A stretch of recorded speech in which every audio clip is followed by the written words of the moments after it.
Olá, galerinha, tudo bem com vocês? Guilherme Campos aqui, professor de Educação Física da Rede Estadual do Maranhão. E nessa aula de hoje, aqui do nosso projeto Fique em Casa Aprendendo, nós iremos continuar aqui a nossa última aula. Vamos concluir ela. Falei de basquete, né? A gente não conseguiu concluir e hoje nós iremos continuar com esse mesmo conteúdo. Na aula passada eu falei de quê para vocês? Eu falei do histórico, falei de algumas medidas da quadra, falei da pontuação, como é que acontece, quando que um atleta tem direito ao lance livre, quantos lances livres esse atleta vai cobrar. E hoje a gente vai concluir aqui essa aulinha, tá certo? Então tá aqui, ó, o tópico 11, que é continuando ela. Tipos de faltas, faltas coletivas e individuais, a pontuação, posições dos atletas, regras determinadas por tempo, principais infrações, tempo de jogo e fundamentos. Esses são os tópicos da nossa aula. Tipos de falta. Nós temos 3 tipos de falta no basquetebol, tá certo? São as faltas pessoais, as faltas técnicas e as faltas antidesportivas. Vamos falar uma por uma. Falta pessoal. Contato ilegal a um jogador adversário. São essas faltas normais de jogo, tá, galera? O atleta foi passando ali, eu tentei tomar a bola, eu bati no braço dele. Falta. Essas são as faltas pessoais normais. Eu bloqueei uma passagem de um atleta. Eu segurei um atleta. Faltas pessoais normais. Falta técnica. Atitude antidesportiva de um jogador em campo ou jogador no banco. A questão da falta técnica já entra para algumas coisas que acontecem no jogo, mas que estão fora ali, digamos, do ambiente da quadra. Não são movimentos, às vezes são xingamentos, é a não aceitação de alguma marcação de um árbitro. Essas questões é cuspir um atleta, xingar um atleta não pode xingar, nem sequer está se trocando ali com a torcida, está causando aquele alvoroço no jogo. Tudo isso são questões de faltas técnicas, tá certo? É aquilo que acontece no jogo, mas que não está muito envolvido ali com a partida. E por último são as faltas o quê? Antidesportivas. É uma falta pessoal grave. Percebam aqui, ó, uma falta pessoal grave. Eu falo de falta pessoal aqui. Só que aqui ela é o quê? Ela é intensificada. Tem uma força maior. É aquela atitude que às vezes é temerária por um adversário. Cometida por um jogador em campo sobre um jogador adversário. Está aqui a imagem, ó. Percebam o que esse atleta de branco está fazendo. O atleta adversário está com a bola na linha da cintura e a mão dele vai no pescoço do atleta adversário. Isso é uma falta o quê? Antidesportiva. Tá certo? Falei para você naquelas situações de lance livres, vamos lembrar. Quando o atleta comete uma falta técnica ou uma falta antidesportiva, o que acontece? A equipe adversária tem direito a um lance livre, mais o quê? Mais a posse da bola. Então não fica ninguém naquela área ali para tentar rebotear a bola, pegar o rebote. Porque ela já tem garantida a posse de bola a equipe que sofreu uma falta técnica ou uma falta antidesportiva. Tá certo? Então esses aqui são os tipos de faltas. Vamos aqui para as faltas coletivas e faltas individuais. Eu quero que vocês prestem bastante atenção nisso aqui. Se uma equipe cometer um total de 4 faltas, para todas as outras faltas pessoais, sofrerá a penalização de 2 lances livres. Aí coloquei entre parênteses aí para vocês, ó. Faltas não cumulativas por período, ou seja, a cada período as faltas são zeradas.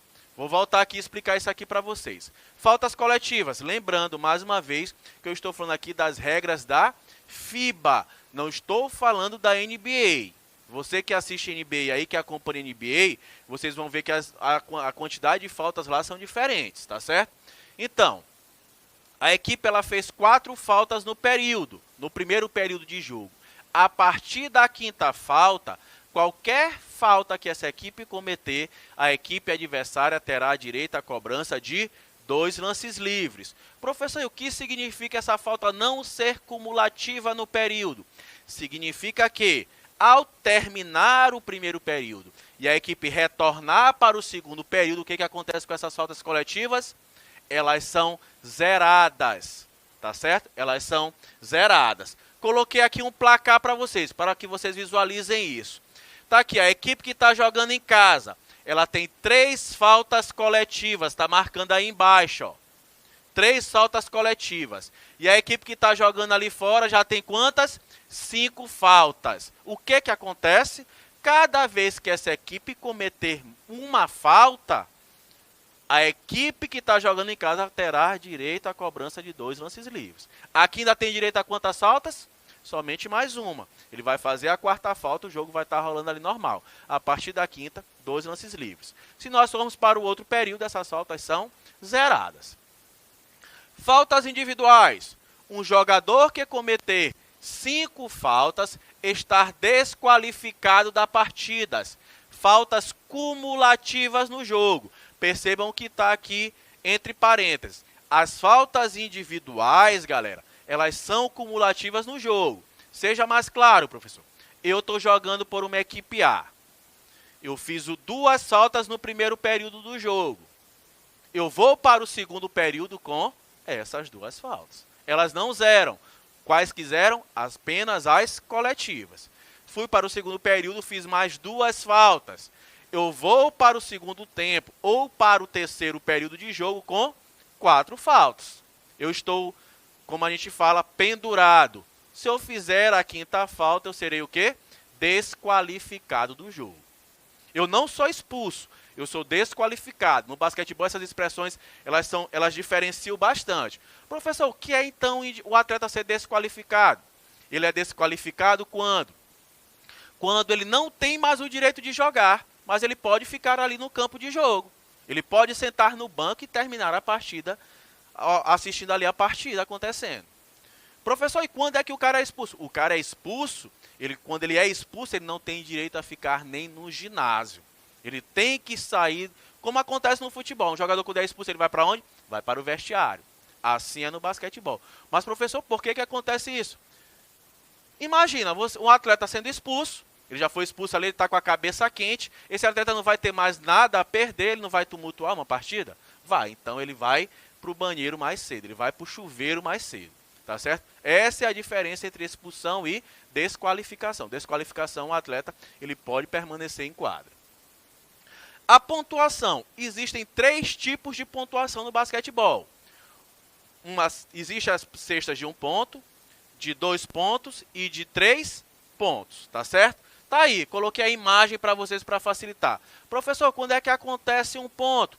Quando vai para a cobrança do lance livre, aquelas situações que eu já elenquei para vocês. Quando o atleta está no ato do arremesso, quando as faltas coletivas elas são estouradas, tudo isso dá direito ao atleta aí cobrar um lance livre. Tá aqui, ó, ele está posicionado aqui para realizar o lance livre. A numeração da pontuação está dentro da bolinha.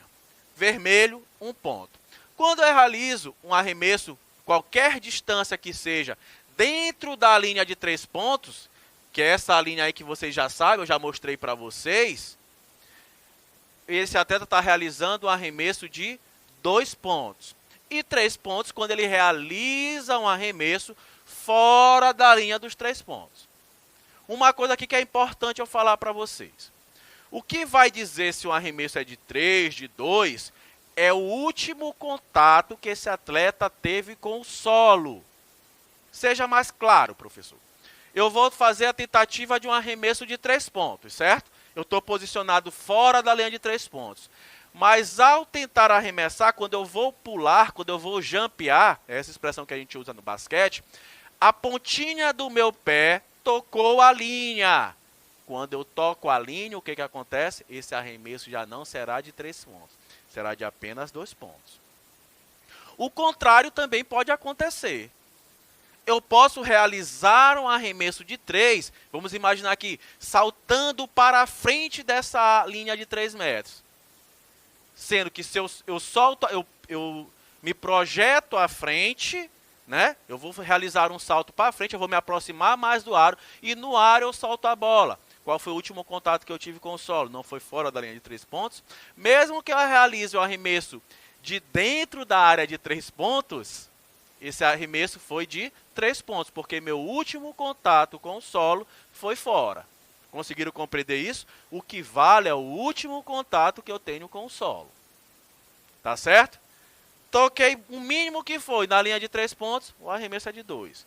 Eu realizei um salto me projetando à frente, mas não toquei a linha, esse arremesso será de 3 pontos. Espero que vocês tenham compreendido isso.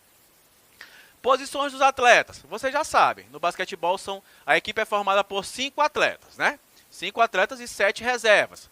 12 atletas. Então tá aqui, ó. O armador, tá aí de verdinho, a setinha puxando para ele, é o cérebro da equipe, é ele que constrói toda a jogada, é ele que dá ritmo, ele que dá cadência ao jogo, tá certo? Nós temos os alas, estão aí de amarelos, ó. São aqueles atletas mais, digamos assim, que tem bastante agilidade, que são rápidos, que têm um bom arremesso. Os alas são atletas que devem ter um bom arremesso. E por último aqui nós temos ali de vermelho, as setinhas puxando ali, ó, os pivôs. Os pivôs geralmente são aquelas pessoas mais altas, mais fortes, são aqueles atletas que jogam próximo ao aro, tanto na defesa quanto no ataque, tá certo? Tanto na defesa quanto no ataque. Aqui vamos supor aqui que seja uma ação ofensiva. O armador ele vem distribuindo o jogo, os alas estão posicionados ali nas laterais, próximas às linhas laterais, e os pivôs dentro do garrafão. E os pivôs, eles sempre se posicionam geralmente ali, tá? Próximo ao aro, tanto na ofensiva quanto na defensiva. Aí existem alguns tipos de marcação. 1-2-2, 2-1-2, 3-2, marcação individual, que é a que a NBA aplica, é a individual, o basquete norte-americano. Essas marcações por zonas aí, elas geralmente nem estão mais acontecendo, mas existem. Vamos aqui para algumas regras determinadas por tempo, tá? 3 segundos. O jogador não pode ficar na área restritiva do adversário por mais que 3 segundos consecutivos, enquanto sua equipe tem um controle de uma bola viva na quadra de ataque e o cronômetro de jogo está ligado. A equipe está atacando, tá aqui, ó, os pivôs daquela imagem anterior. Ele está dentro daquela zona restritiva que eu já falei para vocês, que é essa zona laranjinha aí, ó. Ele não pode ficar parado mais de 3 segundos dentro dessa área. Se ele ficar durante 3 segundos ali paradão, estático ali, o árbitro pode marcar uma infração de 3 segundos. Então o que ele faz? A todo momento ele entra e sai desse garrafão. Ele não fica esses 3 segundos ali. Professor, é marcado isso? Categoricamente quando acontece os 3 segundos? Não. Mas o árbitro está ali, ele tem uma noção. Então se o cara ficou ali 5, 6 segundos, ele já marca. Que ele já vai perceber que o cara está paradinho ali no jogo. Por que isso acontece? Para que o jogo tenha uma maior dinâmica, né? Às vezes são os atletas estão muito altos, eles estão parados, dificultam um pouco ali a tentativa ofensiva ali da equipe adversária. Então tem que ter essa questão dessa mobilidade. Regra dos 5 segundos. Reposição de bola lateral, lance livre após uma cesta. Não pode demorar mais que 5 segundos quando marcado para soltar a bola. Então, são 5 segundos que o atleta ele tem para bater uma cobrança de lateral, para ele bater um lance livre. Ele segurou a bola, ele tem no máximo 5 segundos para se livrar dela. Tá aqui, ó, coloquei uma foto aqui de uma estrela da NBA, foi campeã esse ano, Giannis Antetokounmpo. Inclusive, quem acompanha a NBA vai lembrar do que eu estou falando. Ele fica lá e a torcida adversária fica 10, 9... ou ficar fazendo uma contagem regressiva, porque ele demora demais na cobrança do lance livre. Para vocês verem que nem sempre essas regras elas são cumpridas à risca, tá certo? Mas elas existem. Temos a regrinha aqui dos 8 segundos. Tempo que uma equipe tem para tirar a bola da sua zona de defesa. Aquilo que eu venho falando para vocês, os esportes, eles vêm criando regras, adaptando as regras para tornar essa modalidade mais atrativa, mais dinâmica. Então, uma equipe, quando ela está na defesa, ela tem no máximo 8 segundos para fazer o quê? Para fazer essa transição defesa-ataque. Ela não fez essa transição defesa-ataque, posse de bola para a equipe adversária. Então vocês percebem que quando uma equipe sofre uma equipe faz uma cesta, ela já fica ali marcando os atletas. Por quê? Justamente para fazer com que a equipe adversária não saia do seu campo defensivo e perca essa posse de bola com uma punição de 8 segundos. Que é o tempo que a equipe tem para sair do seu campo de defesa. Regra dos 24 segundos.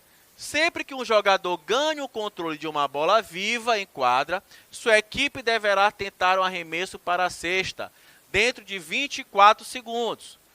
Falei para vocês que o esporte é dinâmico. Então, a equipe ela tem 8 segundos para fazer a transição defesa-ataque.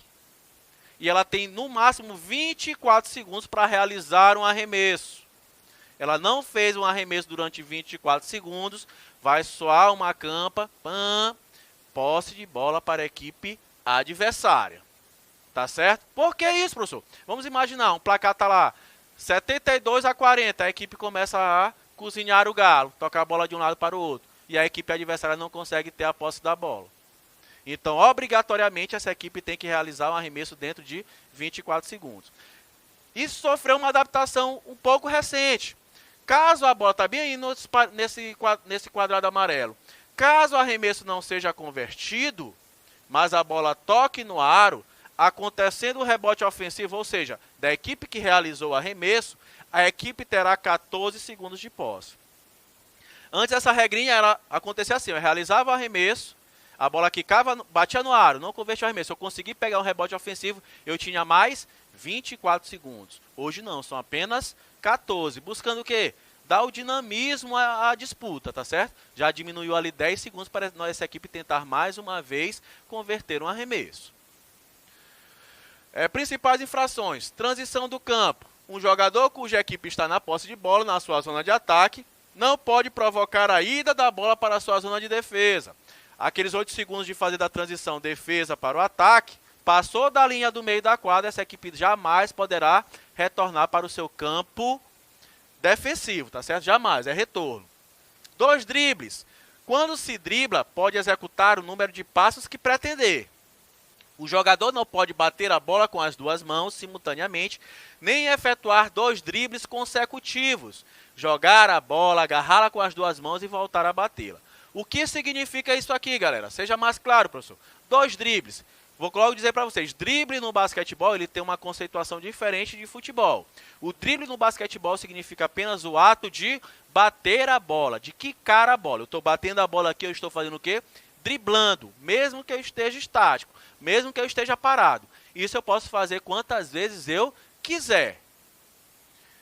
Eu recebi a bola, comecei a bater. Eu não posso mais segurar essa bola e voltar a bater. Se eu fizer isso, posse de bola para a equipe adversária, 2 dribles. Entenderam? Segurei a bola, bati, estou indo progressão aqui ao ataque, sofri uma pressão aqui, o adversário me marcou, eu segurei com as duas mãos. Ou eu toco ou eu arremesso, eu não posso mais bater. A andada. O jogador não pode executar mais de 2 passos com a bola na mão. Tá aqui ó, a expressão, a sinalização que o árbitro faz, ó, tá ali do ladinho. Igual, essa regra existe no handebol, só que no handebol são 3 passos. Eu segurei a bola, eu estou indo em progressão à cesta. Eu dou 1, 2. No segundo passo eu tenho que soltar essa bola. Se eu executar 3 passos sem quicar a bola, é uma infração, é andada, posse de bola para a equipe adversária. O tempo de jogo, galera. O basquetebol se divide em 4 períodos, 2 tempos, tá? Vou explicar aqui para vocês, ó. Primeiro período, 2 minutos. Segundo período, 10 minutos. Um intervalo aqui de 2 minutos. Esse primeiro e o segundo período corresponde ao quê? Ao primeiro tempo de jogo. Aí nós temos um intervalo de 15 minutos. Nós iremos para o segundo tempo de jogo. O segundo tempo de jogo consta de quê? Do terceiro e do quarto período, ambos também de 10 minutos. Tá certo? Então o jogo ele tem um total de 40 minutos. O jogo de basquetebol ele nunca acaba empatado. Empate, prorrogação de 5 minutos. Persistiu o empate, mais uma prorrogação de 5 minutos. Persistiu o empate, mais uma, até uma equipe se sagrar vencedora da partida. Aí aqui aquelas faltas coletivas, elas são cumulativas para a prorrogação. Ou seja, a equipe carrega a quantidade de faltas que ela teve no quarto período para o tempo da prorrogação. Os fundamentos. Trouxe aqui, ó, os fundamentos são aquelas movimentações, aquilo que acontece dentro do esporte, tá? Nós temos a empunhadura, que é o ato de segurar a bola com as pontas dos dedos e não com as palmas das mãos, está aqui uma empunhadura. O manejo de corpo, estão incluídos aqui os giros, as fintas e as corridas executadas durante a partida. O drible, já falei para vocês, que é o ato de bater a bola no chão, pode ser de progressão ou de proteção. O passe é o lançamento para outro colega da equipe, é a realização do passe, existem vários tipos. O arremesso é jogar a bola na cesta, aqui, ó, realizando um passe de peito. Aí tá Kobe Bryant realizando um arremesso. O rebote é quando existe uma recuperação da bola após um arremesso não convertido. A enterrada, jogada em que a bola é colocada com firmeza dentro do cesto após um salto.